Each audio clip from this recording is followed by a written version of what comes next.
누가복음 23장 후반부 함께 살펴보도록 하겠습니다. 누가복음은 인간으로 오신 예수님을 보여주고 있습니다. 인자의 복음이라 하는데요. 인간으로 오신 예수님은 우리에겐 큰 형님이 되어집니다. 그래서 다 우리를 형제로 삼아 주셨죠. 하나님의 뜻대로 행하는 자가 나의 어머니고 나의 형제다라고 말씀해 주셨습니다. 그래서 예수님이 초태생의 제물로 드려지심으로 그 이후에 낳는 모든 자들은 하나님의 자녀, 하나님의 소유가 되어집니다. 그래서 누가복음의 중요한 큰 흐름이 예수님이 태어났을 때에 예루살렘으로 초태생 제물로 드리기 위하여 요셉과 마리아가 올라간 장면이고, 그 마지막 장면이 예수님이 온 인류의 초태생의 제물로 자기의 독자 큰아들 예수 그리스도를 십자가에 달려 죽게 하시는 장면입니다. 이로 인해서 예수를 영접하는 모든 자들, 죄인들과 또 율법의 메인 유대인들, 곧 이스라엘 백성들과 온 열방의 사람들이 다 하나님의 자녀가 되는 길이 열리게 되어진 것이죠. 그런데 우리가 또 이 누가복음을 통해서 알아야 될 사항은, 이 하나님의 나라는, 이 복음은 아벨의 때부터 사가랴 때까지 끊임없이 침노를 당해 왔다는 것입니다. 구약에서는 불순종과 우상숭배, 신약 교회에서는 외식과 탐심이라는 말로 공격을 당하여 왔음을 이야기하고 있습니다. 그런데 이 배후에는 사단이 존재하고 있죠. 공중권세 잡고 있는 사단이 끊임없이 통치자와 권세, 또 어둠의 주관자들, 그리고 악한 영들을 동원하여 우리가 하나님 나라를 누리는 것을 끊임없이 공격해 오고 있습니다. 에덴 동산에서 아담과 하와를 먹음직하고 보암직하고 탐스러운 하나님처럼 되고자 하는 그 불순종과 그 마음속에 있는 탐심을 미혹하여서 하나님을 대적하게 만들었죠. 그 성경의 역사는 끊임없이 사단이 사람들의 마음을 미혹하여 불순종하게 하고 우상숭배하여서 하나님 나라를 누리지 못하게 하는 연속이었습니다. 이제 예수가 초태생의 제물로 드려지시고 우리가 예수를 영접함으로 이제 하나님의 자녀가 되었는데, 그럼에도 불구하고 끊임없이 사단은 우리를 미혹하여 하나님 나라를 누리지 못하게 한다는 것이죠. 그래서 우리 성도님들이 하나님 나라를 누리기 위해서는 반드시 외식과 탐심을 제거해야 됩니다. 다른 말로 기대와 비판을 제거해야만 하나님 나라를 누릴 수 있습니다. 이것을 또 다른 언어로 하면 용서와 감사의 삶을 살 때에 하나님 나라를 누릴 수 있다는 것이죠. 오늘 본문에는 예수님께서 십자가를 지고 해골이라고 불리는 골고다로 올라가십니다. 이때에 예수님의 이 처참 모습을 보고 슬피 울며 따르는 무리들이 있었습니다. 그들을 향해서 예수님께서 이렇게 이야기하십니다. 28절에 예수께서 돌이켜 그들을 향하여 이르시되 예루살렘의 딸들아, 나를 위하여 울지 말고 너희와 너희 자녀를 위하여 울라 라고 하셨습니다. 지금 예수님을 따르는 여인들과 무리들을 향해서 예루살렘의 딸들아 이야기하며 자신을 위해서 울지 말라고 이야기하고 있습니다. 오히려 너희와 너희 자신과 너희의 자녀들을 위해서 울라고 이야기를 하지요. 왜 울라 하는가? 그리고 이 사람들에서 예루살렘의 딸들아 라고 하였는데요, 그것은 예루살렘의 멸망 때문입니다. 예루살렘이 멸망할 것에 대해서, 그리고 그로 인하여 크게 고통당할 그들과 그들의 후손들에 대해서 언급을 하고 있는 것이죠. 그러면 그 뒤에 이야기 되어지는 것이 잉태되지 못하는 자, 아직 태어나지 못한 자들이 복이 있다.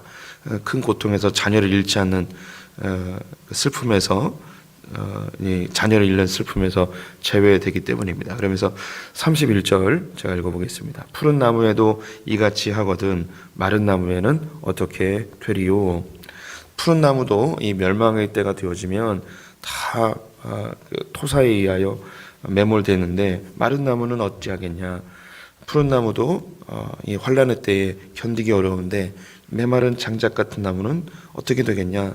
당연히 더 견디기 어렵지 않겠냐라는 것이죠. 이 푸른 나무는 믿음이 좋은 사람일 수 있고 마른 나무는 믿음이 약한 사람일 수 있습니다. 또 푸른 나무는 예루살렘이 멸망할 때에 부유한 자로 표현되고 높은 지위의 사람일 수도 있습니다. 마른 나무는 가난하고 힘없는 자라고 표현할 수도 있겠죠. 또 마지막 때를 예를 든다면 푸른 나무는 의로운 자라 할 수 있겠고 마른 나무는 죄인이라 할 수 있겠습니다. 그래서 예수님께서 이 예루살렘의 멸망, 이 어둠의 때가 다가왔을 때에 그때에 너희들이 견뎌낼 수 있도록 너희 자신과 너희 자녀들을 위해서 기도하라 이야기하는 것이죠. 이 사단이 이 하나님 나라를 계속해서 공격해 들어오는데요. 우리가 이제 요한계시록까지 가게 되어지면 이 교회가 사단의 공격을 견뎌낼 수 있는가, 사단의 공격을 이겨낼 수 있는가에 대한 본질적인 질문에 우리는 맞닥뜨리게 됩니다. 우리 성도님들이 요한계시록을 좀 읽어보셨다면 그 답을 알고 있습니다. 교회가 집니다. 교회가 져요.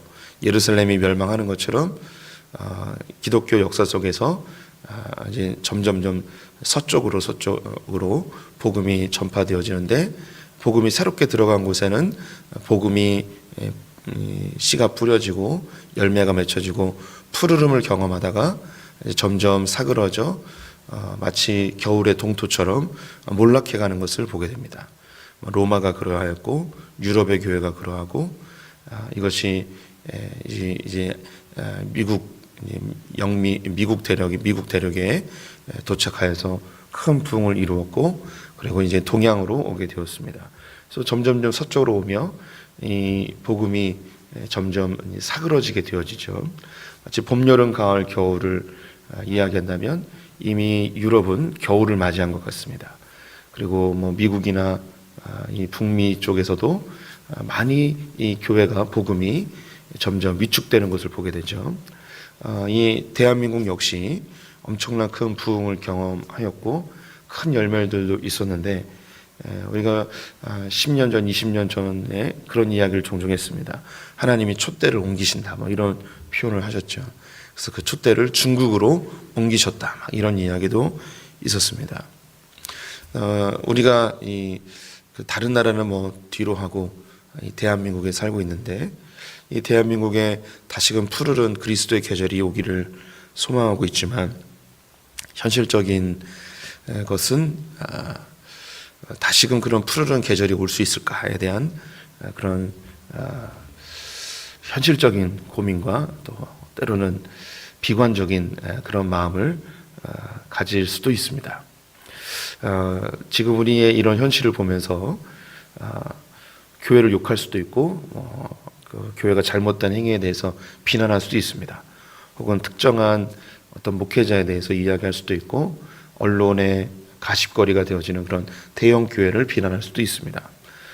그러나 영적인 큰 흐름 속에서 보게 되면 교회가 봄과 여름과 가을과 겨울을 맞이하면서 마치 동토에 이 복음의 씨가 잠겨지는 것처럼 그렇게 묻혀져 버리는 그런 때를 살아야 될 수도 있습니다.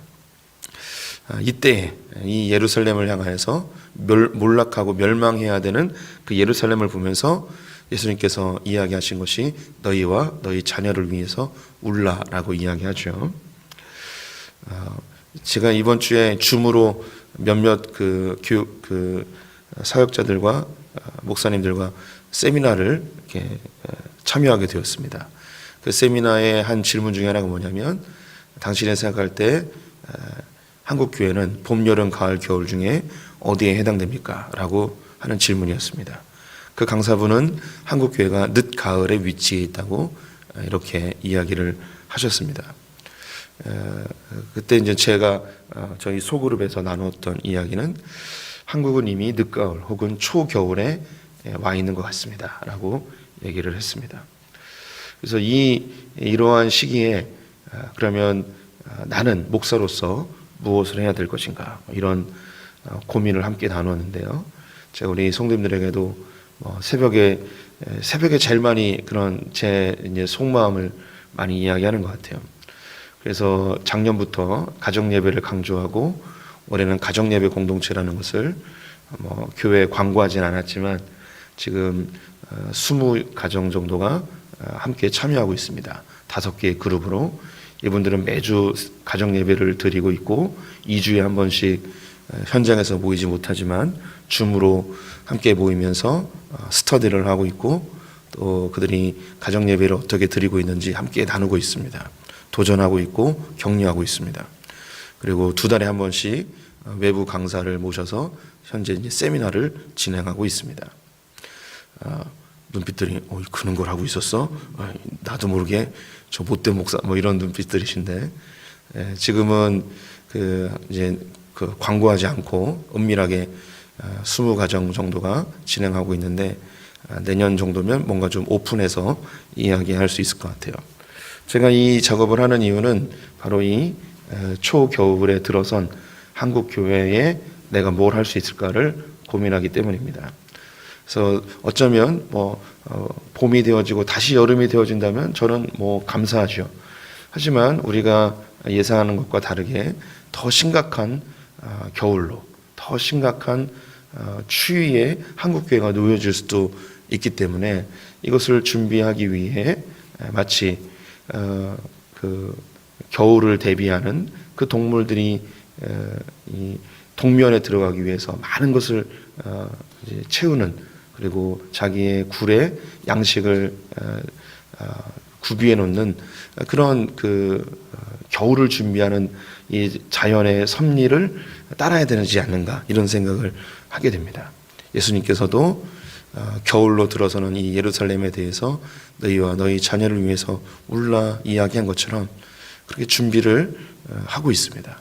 그래서 저는 우리 소풍의 성도님들이 각 가정에서 자녀들이 부모님으로부터 신앙의 전수를 받고 또 가정마다 우리가 함께 모여서 예배를 못할지라도 그 가정의 가장들이 목사가 되고 제사장이 되어서 가정에서 예배를 드리고 믿음이 전수되어지는 그런 공동체를 만들고 싶은 욕구가 있습니다. 왜냐? 더 추워질 한국 교회를 대비하기 위함이죠. 근데 대비는 중요해요. 봄이 오더라도 이 대비되어 지금 사람들이 더 빨리 열매를 맺을 것이기 때문입니다. 제가 소풍교회를 언젠가 이제 사임하게 되면 저의 다음 스텝은 교회를 개척하는 것이라고 말씀드렸는데, 이 교회는 이 겨울을 준비하는 더 강력한 교회를 생각하고 있습니다. 그래서 이 교회는 좀 더 이 어둠의 때에 더 강력하게 주님만 붙드는 그런 공동체를 만들고 싶은 욕구가 있습니다. 그래서 마치 바벨론에서 다니엘이 주님을 섬겼듯이 흩어진 디아스포라 유대인들이 어느 곳에서든 주님을 포기하지 않았듯이 이런 사람들을 만들고 싶은 욕구가 있는 거죠. 제가 노력한다고 되는 게 아니지만요, 주님이 해주셔야 될 것 같습니다.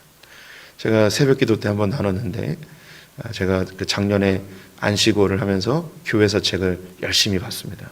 그때 제가 아주 크게 충격을 받은 한 나라, 아르메니아 공화국입니다. 기억하실 거라고 생각이 드는데, 아르메니아 공화국은 바티칸 보다도 먼저, 바티칸 제국보다도 먼저 기독교를 국교로 공인한 나라입니다. 그러니까 역사 속에서 최초로 기독교를 국교로 만든 나라가 아르메니아예요. 그런데 얼마 있지 않아서 오스만 투르크 제국에 의해서 멸망되어지고 이슬람 교도들이 그 나라를 다 정복해 버렸습니다. 그리고 터키에 의해서 수백만 명이 학살당하고, 그 이후에 소련에 의해서 강제로 공산주의로 점령되었습니다. 거의 1000년 이상을 이슬람과 그리고 공산주의에서 완전히 쑥대밭이 되어지는 그런 나라였어요. 그리고 이 소련이 붕괴되어지면서 아르메니아 공화국이 이제 국제사회에 이제 문이 열려지게 됐습니다. 그때의 이 아르메니아 공화국에 어떠한 기독교인도 없을 거라는 생각을 했어요. 왜냐하면 1000년 이상 이슬람과 공산주의에서 완전히 짓밟혀졌기 때문이죠. 그런데 서방 세계에 이 문이 열려졌을 때 아르메니아 공화국에는 그 지하 속에 있었던 지하 교회들이 다시 움트어서 나오게 됐습니다. 그 1000년 동안 지하에서 신앙을 지킨 거예요. 이게 가능할까요? 1000년 동안 어떻게 신앙을 대를 이어서 어떻게 신앙을 유지할 수 있었을까요? 저는 너무 충격을 받았어요. 어떻게 이 신앙을 1000년 동안 유지할 수 있었을까? 그 이슬람의 핍박과 공산주의의 학살에 어떻게 이 믿음을 지키는 사람들이 살아남을 수 있었을까? 그래서 제가 코로나가 끝나면 아르메니아 공화국으로 갈 겁니다. 가서 도대체 이 믿음을 어떻게 유지할 수 있었는가? 그들의 그 신앙의 비결을 배워보고 싶은 마음이 생겼습니다.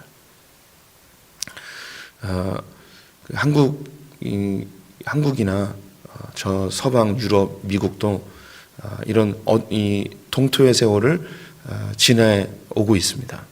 그러면 유럽에는 신실한 크리스천들이 없느냐? 아닙니다. 절대 그렇지 않습니다. 우리가 보도되어지는 것 그 이상의 그 생명력 있게 복음으로 불타오르는 그런 사람들이 있습니다. 독일 같은 경우에는 루터교가 거의 뭐 생명력 없이 형태만 남아있는 그런 교회가 되어버렸습니다. 루터교의 목사님들은 국가 공무원이기 때문에 국가에서 월급을 다 줘요. 그러니까 열심히 전도 안 해도 먹고 사는 게 해결이 돼요. 그런데 그러다 보니 생명력이 없어지죠. 근데 이 루터교에 속하지 아니하는 이 복음주의 성도들이 이 독일에서 열심히 일어나고 있습니다. 또 영국에서 또 그런 일이 벌어지고, 저 네덜란드에서 그런 일이 벌어지고, 이런 그 예수의 생명을 가진 자들이 기독교가 다 사장되어져 버리고 죽어버린 듯한 그런 곳에서 불일 듯 일어나고 있죠. 미국은 여러 가지 그 사회적 이슈들과 또 기독교를 공격하는 수많은 세력들이 있습니다. 미국도 신앙을 지키는 게 정말 어려워진 시대입니다. 이미 여러 법들에 의해서 공공장소에서 복음을 전하면 경찰서에 끌려가는 그런 법들이 이미 만들어져 있고, 동성애를 죄라고 이야기하면 벌금을 내야 되는 그런 상황이 되어버렸죠. 그런 사회 속에서 이 크리스찬들은 홈스쿨을 해서 아이들을 공교육으로부터 구별해내서 기독교적인 교육을 이미 오래전부터 실시하고 있고, 수도원적인 그런 교회 운동이 이미 일어나고 있습니다. 이 그 세상에 급변하는 이 그 문화 속에서 우리의 자녀들을 어떻게 신앙적으로 키울 것인가, 우리 믿음의 공동체를 어떻게 이 신앙의 순수성을 유지할 것인가, 그런 몸부림이 역사 속에서 계속 있어 왔습니다. 그래서 저의 가장 큰 코로나 이후에 가장 큰 기도의 제목은 바로 소풍교회와 우리의 자녀들에 대한 기도입니다. 너희와 너희 자녀들을 위해서 기도하라는 이 말씀이 저에게 가장 큰 부담감입니다. 그래서 지금도 여전히 이 새벽에 가장 많이 기도하는 것이 바로 한국교회와 우리의 다음 세대이죠. 우리 성도님들이 혹시 뭐 눈치챘는지 모르시겠는데, 제가 새벽에 늘 기도 제목을 이렇게 불러드려요. 예전에는 그 주에 드렸던, 그리고 그 주에 이슈가 되는 그런 기도 제목을 드립니다. 그런데 제가 코로나 이후부터 새벽 기도 때 우리 성도님들에게 기도 제목을 한 번도 바꾸지 않고 똑같이 얘기했어요. 그냥 우리 성도님들은 스쳐 지나가는 소리로 들으셨는지 모르겠지만, 제가 뭐라고 멘트를 하냐면, 나라와 민족과 한국교회를 위해 기도해 주십시오. 이렇게 코로나부터 지금까지 계속 똑같은 기도 제목을 말씀드리고 있습니다. 그것은 바로 예수님이 부탁하신 것처럼 이 추운 겨울을 맞이해야 되는 이 한국교회에 우리를 위하여, 그리고 우리의 자녀들을 위해서 그 무엇보다도 기도해야 되는 것 같습니다. 우리 성도님들의 자녀들이 신앙생활을 잘하고 있다면 우리 소풍교회의 주일학교를 위해서, 그리고 한국교회 다음 세대를 위해서, 특별히 내 자녀들이 주님과 좀 멀어진 자녀들이 있다면 그들을 위해서 기도해 주셔야 합니다. 푸른 나무도 견디기 어려운 겨울이 다가옵니다.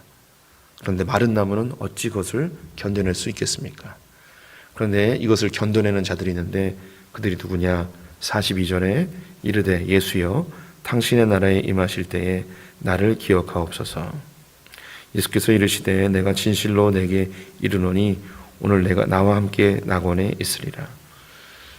주님은 누구에게 관심을 갖고 있는가? 주님, 저는 죄인입니다. 나의 힘으로는 할 수 없습니다. 주님 도와주십시오. 라고 주님을 붙드는 그 죄인의 고백, 그 연약한 자의 고백을 주님은 기억하고 계시다는 것이죠. 제가 이미 언급한 것처럼 서방 세계는 겨울을 겪고 있습니다. 하지만 그 가운데 정말 놀랍게 복음의 씨앗들이 열매로 맺혀지는 건 여전히 있습니다. 아무리 어두운 곳에서도 빛은 발하게 되어 있습니다. 아무리 추운 곳이라도 생명을 움트게 되어져 있습니다. 메마른 사막에도 주님께서는 강을 내시는 분이십니다. 광야에서도 주님께서는 길을 내시는 분이시죠. 주님은 할 수 있으십니다. 주님은 하실 수 있습니다. 우리는 할 수 없지만 한국 전체에 신앙적 겨울이 온다 해서 모든 교회가 겨울을 겪는 건 아닙니다. 그 가운데 주님을 의지하고 주님의 긍휼을 구하는 그 교회는 그 겨울 속에서 푸르른 계절을 경험하게 되어질 것입니다. 우리 소풍의 성도님들이 그 푸르른 계절을 경험하는 분들 되셨으면 좋겠고, 또 다음 세대에 그 누구도 아닌 바로 우리 성도님들의 자녀들이, 우리 소풍교회의 자녀들이 그 푸르른 계절을 경험하길 열망합니다. 기도하겠습니다.